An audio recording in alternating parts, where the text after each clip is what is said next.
A people whose ancestors date back to biblical times are back in their ancient homeland today. For decades, Israel has sought out and flown home thousands of Ethiopian Jews.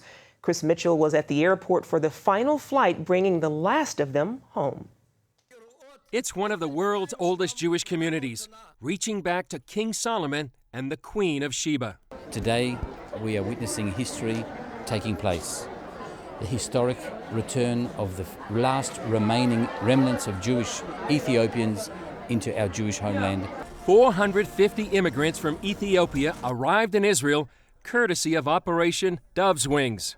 It's the final in a series of organized mass immigrations from that country over the last 3 decades. It's really like closing a circle. 30 years of operation after operation, of wonderful immigration that bring Ethiopian Jews to Israel.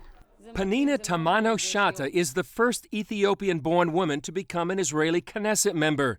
She arrived in Israel on Operation Shlomo in 1991. I came in that operation at age 3, and this time I returned to Ethiopia as a Knesset member. I'm very proud of this. Since 1948, the Jewish agency responsible for immigration helped more than 90,000 Ethiopians immigrate to Israel. Karen Hayasod raised much of the funds. One of the basic missions of us as Jews and of the state of Israel is to gather the exiles, the Jewish exiles here in Israel. The first waves of immigration brought Ethiopian Jews known as Beta Israel, who had kept their Jewish religion and tradition for generations. Other Ethiopian Jews, known as Falashmora, adopted Christian practices or assimilated into society. When they wanted to come, Israel had to determine if they were eligible. And there's still a debate.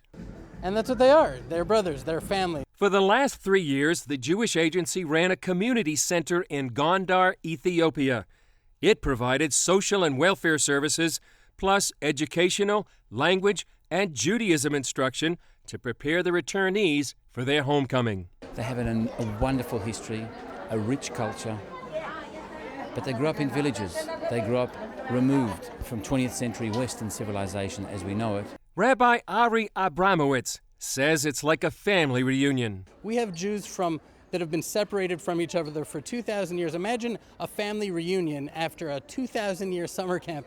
We come back with all of the different cultures and perspectives and values, and we're in this little land surrounded by enemies that want to wipe us out. Even though this marks the end of mass immigration from Ethiopia, the Jewish agency will still help those eligible to immigrate. And Abramowitz says there's more work to be done. But there's plenty of Jews around the world who we have to still bring back, so there's a lot more work to do. Chris Mitchell, CBN News, Ben Gurion Airport, Tel Aviv, Israel.